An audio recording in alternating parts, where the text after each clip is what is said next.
Bonjour à toutes et à tous.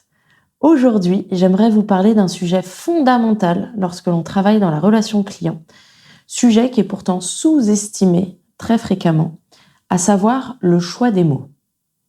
En effet, il existe des mots et des expressions qui s'installent insidieusement dans votre vocabulaire quotidien et que vous utilisez sans y prêter attention. Pourtant, ces mots ont une connotation particulièrement négative à l'oreille de vos clients. Ils vont influencer l'émotion, la posture, le niveau de confiance et parfois même le comportement de vos clients. Aujourd'hui, je vous propose donc de passer en revue 5 mots ou expressions tabous qui sont à bannir définitivement de votre vocabulaire professionnel. La première expression à éliminer, c'est le fameux « pas de problème », souvent accompagné de son meilleur ami « pas de souci ». Faites donc l'exercice et observez votre environnement. Combien de fois par jour entendez-vous « pas de problème, pas de souci ».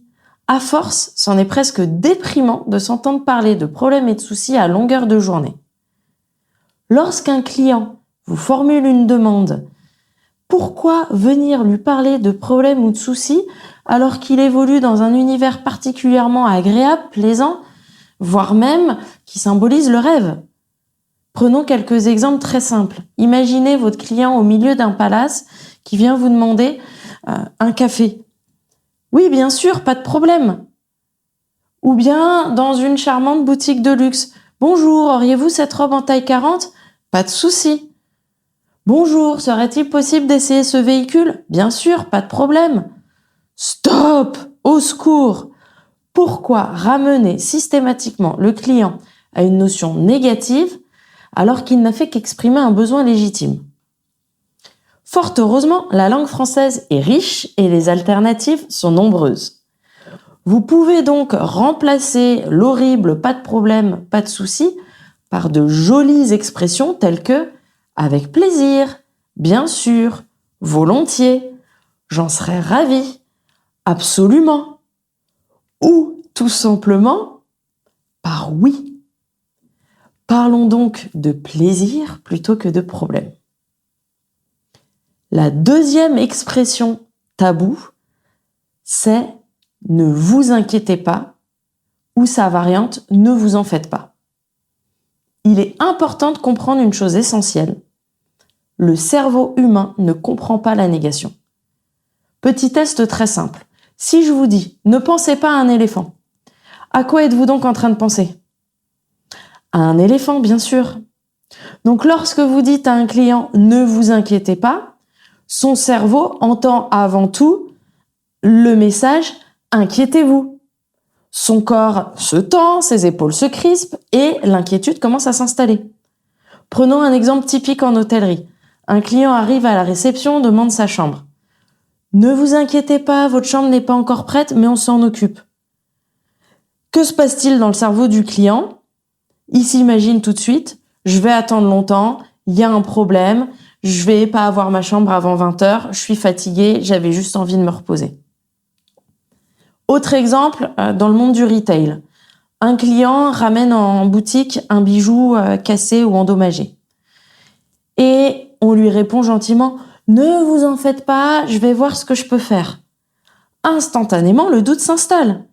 Et le client se met à penser que c'est pas certain qu'on puisse le réparer ou bien que ça va lui coûter très cher. Et j'aimerais même élargir cette réflexion au secteur médical, car cette expression y est particulièrement violente. Lorsqu'un patient s'apprête à passer un examen, une intervention ou une opération et qu'il s'entend dire en boucle par le corps médical « ne vous inquiétez pas », que se passe-t-il? Son cerveau s'inquiète encore davantage.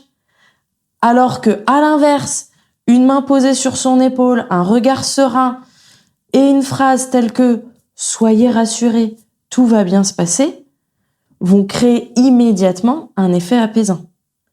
Le cerveau se projette dans quelque chose de sécurisant, le corps se détend et la respiration ralentit. Et c'est exactement ce que nous cherchons à atteindre dans la relation client. Je vous invite donc à remplacer le « ne vous inquiétez pas par soyez rassurés, je m'en occupe, nous avons tout prévu, je m'en charge immédiatement. Et là, vous verrez que par ces simples expressions, la posture de votre client change instantanément.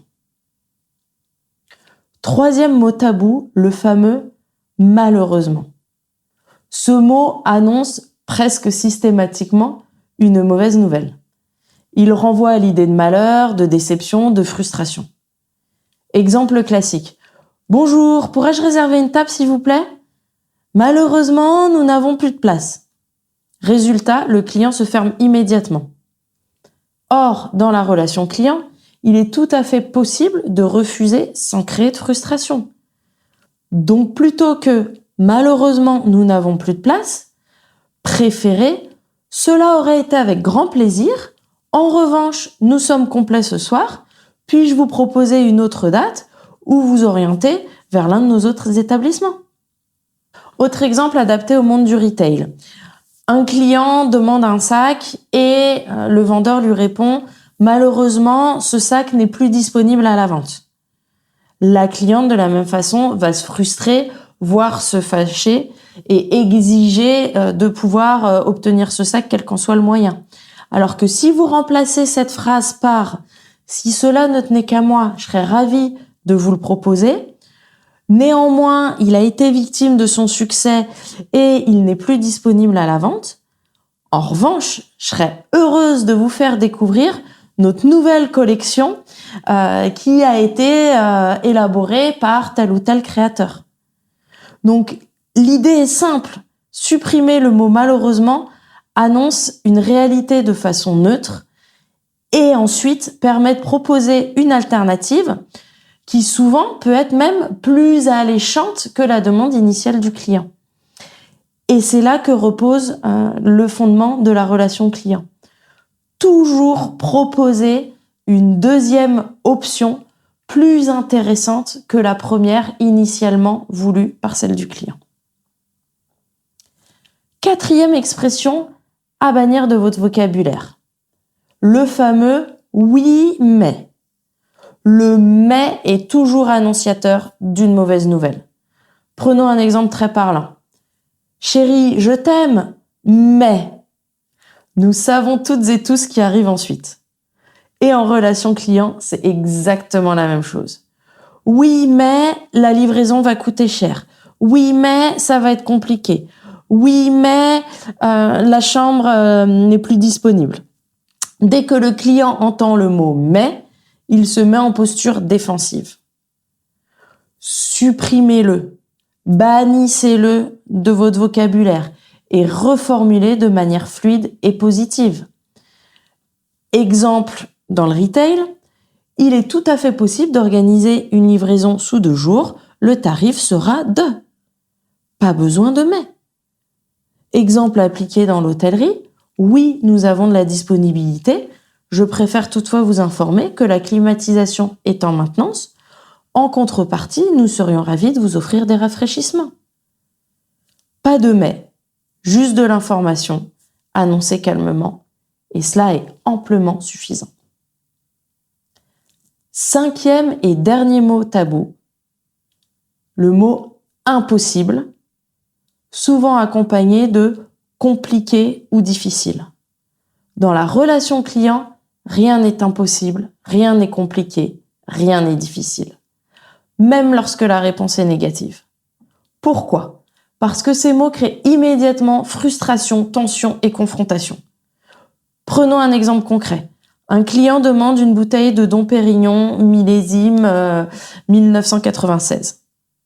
Si vous répondez « impossible, on n'en a plus » ou « c'est extrêmement difficile à trouver », le client va se crisper.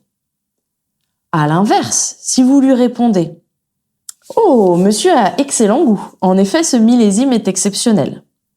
Nous n'en avons pas en stock actuellement, mais permettez-moi de faire mon maximum pour vous aider. » Ou bien « Ce millésime est particulièrement recherché.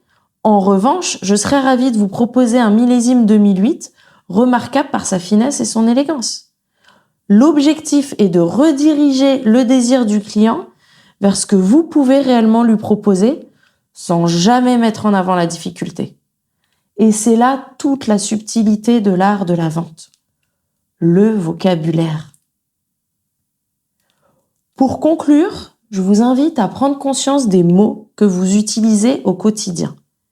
Ils peuvent soit braquer, frustrer et inquiéter vos clients, soit à l'inverse, les rassurer, les guider et créer une expérience fluide et agréable. Aujourd'hui, nous avons vu 5 mots et expressions à bannir. Il en existe bien évidemment beaucoup d'autres. Donc si vous souhaitez aller plus loin et travailler en profondeur votre éloquence verbale, je vous invite de temps en temps à faire l'exercice de vous enregistrer. Enregistrez-vous sur une conversation classique que vous pouvez avoir avec vos clients et écoutez les mots tabous que vous pouvez être amenés à utiliser et qui peuvent apporter une connotation très péjorative à votre vocabulaire. Souvenez-vous, en relation client, les mots ne sont jamais anodins. Ils sont un outil puissant à condition de bien savoir les utiliser.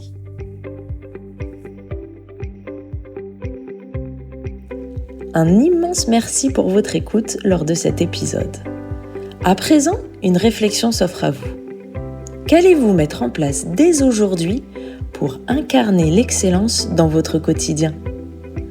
Si cet épisode vous a inspiré, je vous invite à le partager ou à déposer quelques étoiles sur votre plateforme d'écoute préférée.